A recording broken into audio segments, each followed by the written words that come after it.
Do you remember that spine-tingling scream of a two-stroke motorcycle at full throttle? That raw, metallic shriek that made your heart race and your neighbors complain?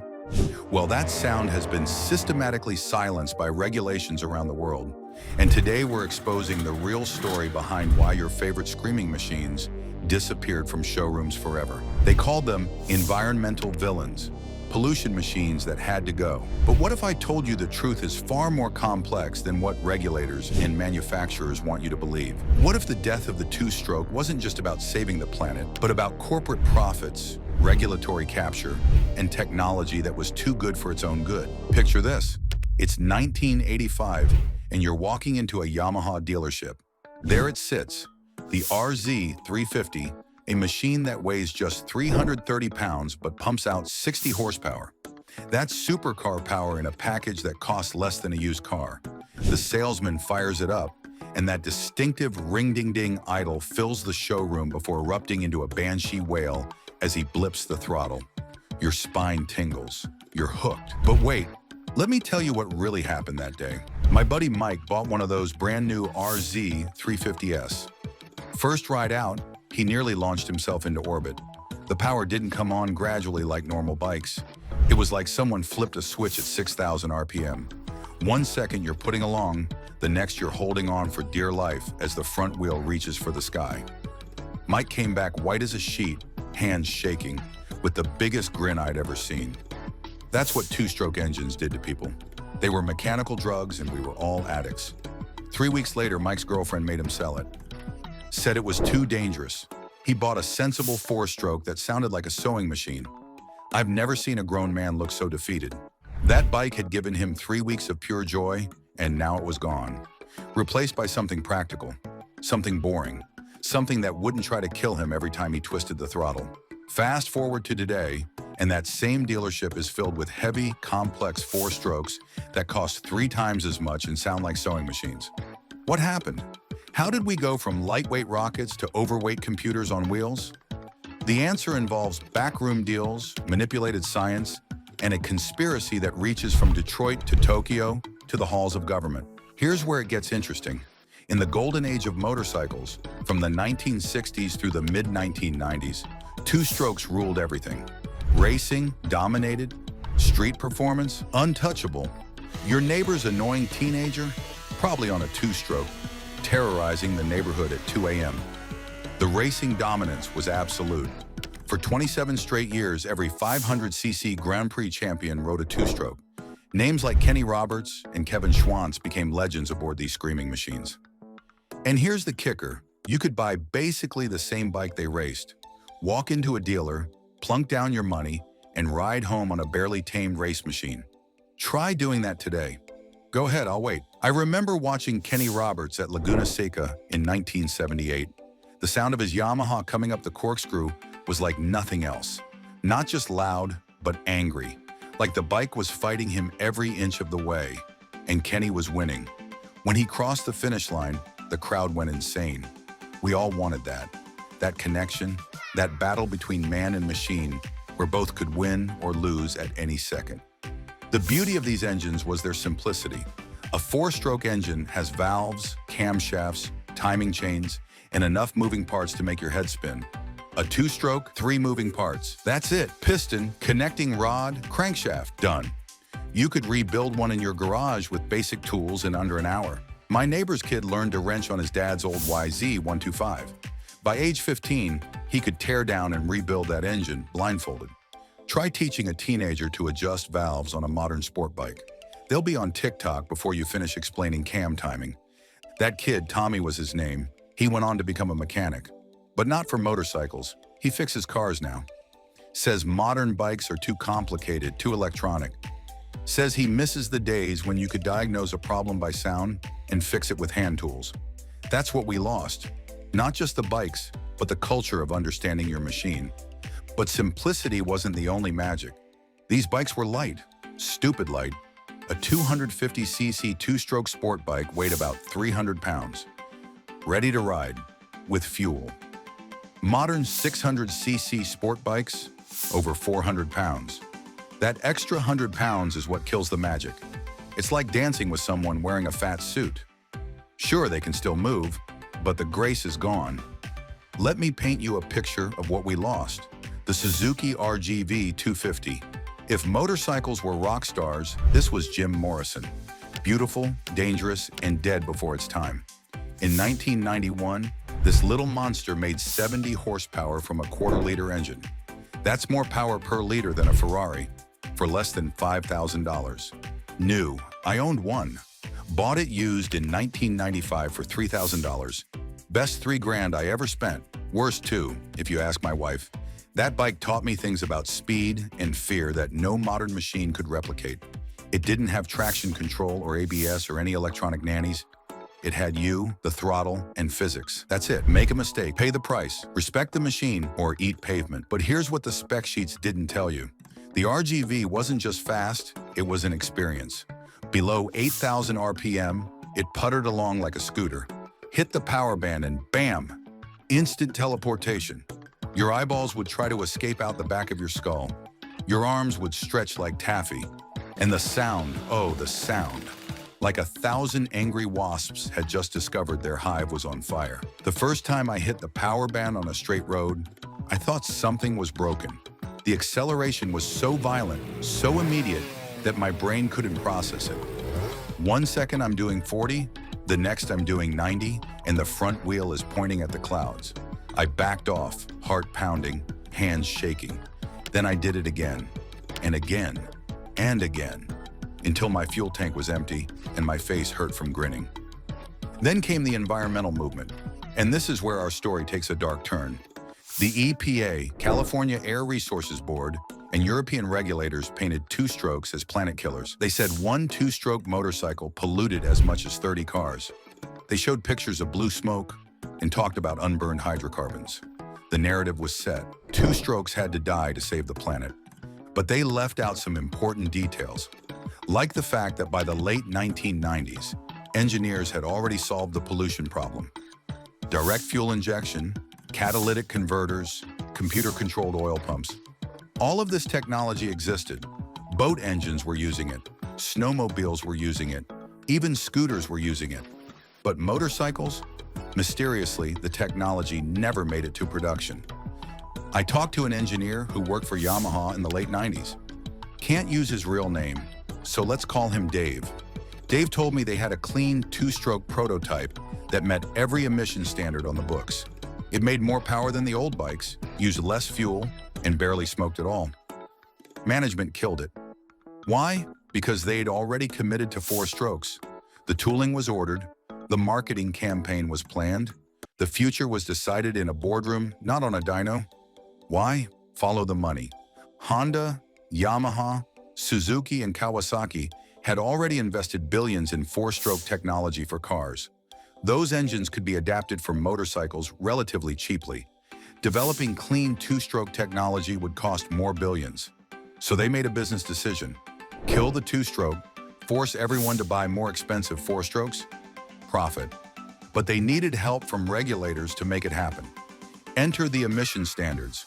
Euro 1 in 1999 was loose enough that 2-strokes could still comply. Euro 2 in 2003 got tighter, but some manufacturers still made it work. Then came Euro 3 in 2006. The limits dropped by 50% overnight. Coincidentally, this was exactly when manufacturers had their new 4-stroke sport bikes ready for market. Coincidence? I think not. A source inside the European Commission told me the motorcycle manufacturers lobbied hard for those specific numbers. They knew exactly what levels would kill 2-strokes while allowing their new 4-strokes to pass. It was precision regulation, designed to eliminate competition and force consumers into more expensive products. Here's a fun fact they don't want you to know. In 2002, motorcycle racing changed its rules to kill 2-strokes. They allowed 990 cubic centimeter 4-stroke engines to race against 500 cubic centimeter 2-stroke engines. That's like letting heavyweight boxers fight middleweights. The result was predictable.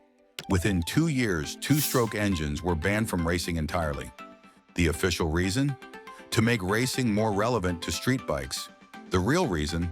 Honda had spent $100 million developing a 4-stroke race bike and needed to justify the investment.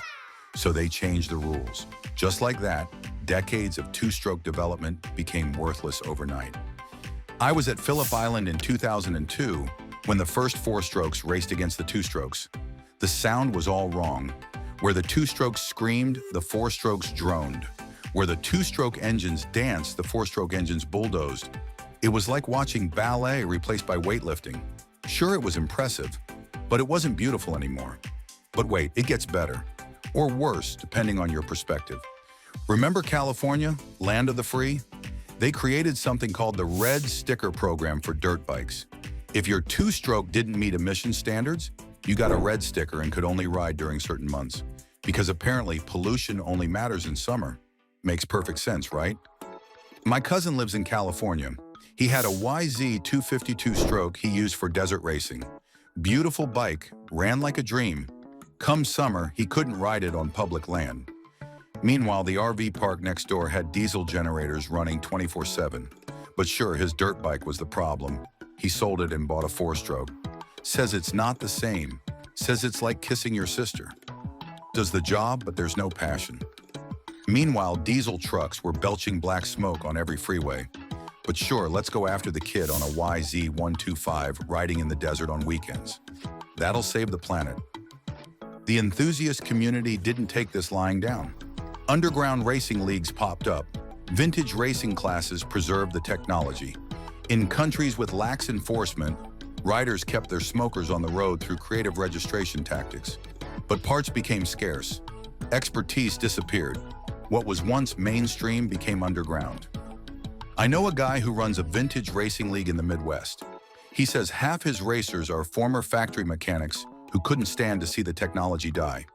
They show up with trucks full of spare parts hoarded over decades. They share knowledge like druids passing down ancient spells. They keep the flame alive because they know something the rest of the world forgot. That motorcycling is about more than just getting from A to B. Online forums became digital speakeasies where knowledge was preserved. Old-timers shared secrets about jetting carburetors and setting power valves. Part numbers for obscure gaskets were traded like state secrets. Prices for clean, used bikes went through the roof. That RGV250 that cost $4,500 new? Try $20,000 today, if you can find one. There's a forum thread I follow where a guy in Australia is documenting every single part number for every two-stroke sport bike ever made. He's been at it for 10 years. Thousands of posts. Why? Because he knows that when the last parts supplier closes, that information will be priceless. He's building an ark for the coming flood. But here's the real tragedy. We didn't just lose motorcycles. We lost a culture. We lost the kid learning to wrench on a simple engine. We lost the sound that made people look up and smile or frown, depending on their disposition.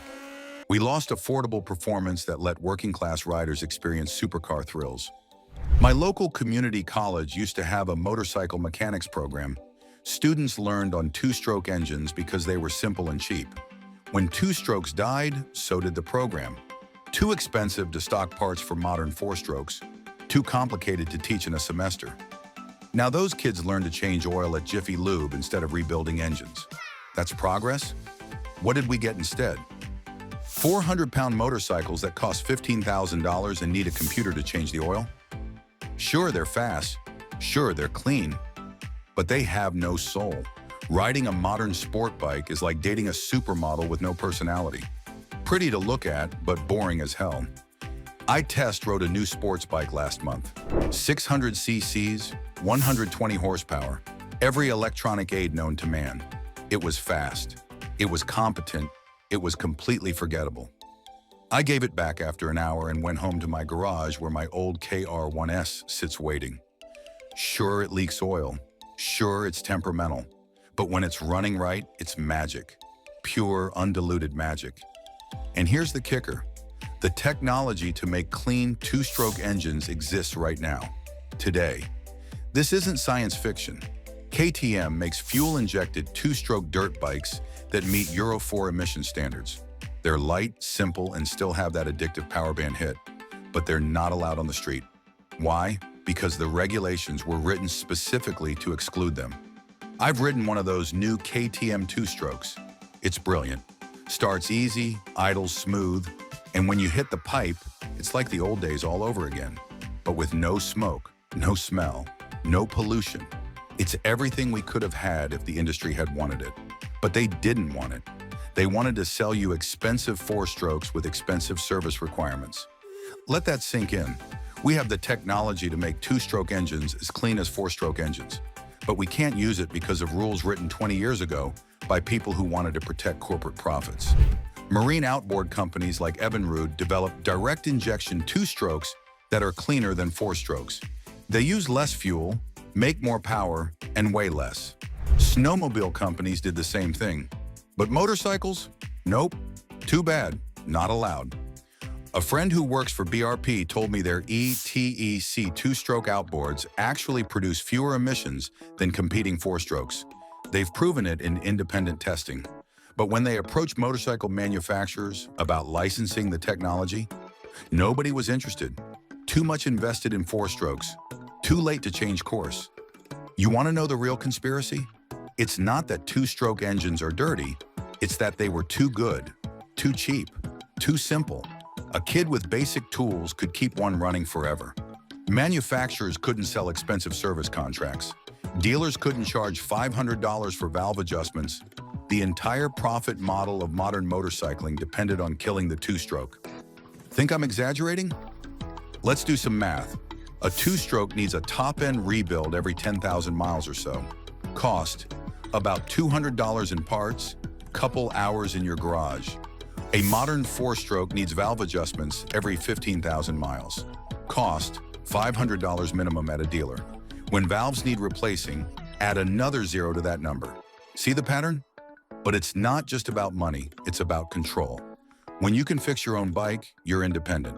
When you need a dealer with special tools and computer diagnostics, you're dependent. Guess which one manufacturers prefer? The environmental argument falls apart when you look closely. Yes, old two-strokes polluted, but so did old four-strokes. The difference is that four-stroke technology got billions in development money, while two-strokes got abandoned. Imagine if we'd spent that money making two-stroke engines clean instead. We'd have 200-pound sport bikes getting 100 miles per gallon while making stupid power. Instead, we get electric motorcycles. Because nothing says environmental responsibility like mining lithium in third-world countries and shipping batteries around the globe. A 500-pound electric bike that takes hours to charge and costs $20,000. That's progress, folks. I tried an electric motorcycle at a demo day. It was quick, I'll give it that. But it was also silent, heavy, and about as exciting as a kitchen appliance. When I twisted the throttle, nothing happened except acceleration. No sound, no vibration, no drama. Just speed without soul, like drinking non-alcoholic beer. Sure, it looks the part, but why bother? Meanwhile, in the real world, enthusiasts keep the dream alive. They hunt for barn-find RZ350S. They smuggle parts from Japan. They share dyno charts and argue about expansion chamber designs. They remember when motorcycles were about freedom, not compliance. When riding meant risk, not electronics saving you from yourself. Last month, I went to a two-stroke meetup. 40 guys showed up with bikes ranging from beat-up RDs to pristine NSRS. The parking lot sounded like a swarm of angry bees had declared war on silence. Nobody complained about the noise. Everyone was too busy grinning. We rode together, a rolling rebellion against progress. Cars pulled over to let us pass, kids pointed and waved, and for a few hours it was 1985 again. Every time you see a modern sport bike, all plastic and computers, remember what we lost. Remember when 250cc meant something, when lightweight mattered more than traction control, when the connection between rider and machine was direct, immediate, and intoxicating. The truth is simple. Two-strokes didn't die because they were dirty. They died because they were too good, too pure, too honest. In a world of fake complexity and manufactured need, they represented everything corporations hate: simplicity, durability, and owner independence. But here's the thing about revolutions. They have a way of coming back. Electric bikes are heavy and boring. Modern four-stroke engines are complex and expensive. Sooner or later, someone's going to remember that motorcycling is supposed to be fun. That lightweight beats electronic aids. That simplicity beats complexity. When that day comes, when the regulations finally catch up to the technology, When someone finally builds a clean, light, simple two-stroke for the street, the revolution will begin again. The question is, will you be ready? There are signs it's already starting. Small companies in Europe are developing modern two-stroke engines. Racing leagues are creating classes for them. Young riders who never experienced the original era are discovering the magic through vintage bikes. The pendulum is starting to swing back. Share your two-stroke stories below. Tell me about your first power band hit, your worst seizure, your best rebuild, the time you outran a leader bike on your 250th, the smell of premix in the morning, the satisfaction of getting the jetting just right. Subscribe for more stories about the machines they don't want you to remember. Hit the bell because next week we're diving into the specific models that slipped through the cracks and where to find them. Until then, keep the revs high and the mixture rich. The best rides are the ones they tried to ban. Trust me, I know. I've got the tickets to prove it. And remember, every time you hear a two-stroke fire up, somewhere a corporate executive dies a little inside. That alone makes it worth keeping them alive.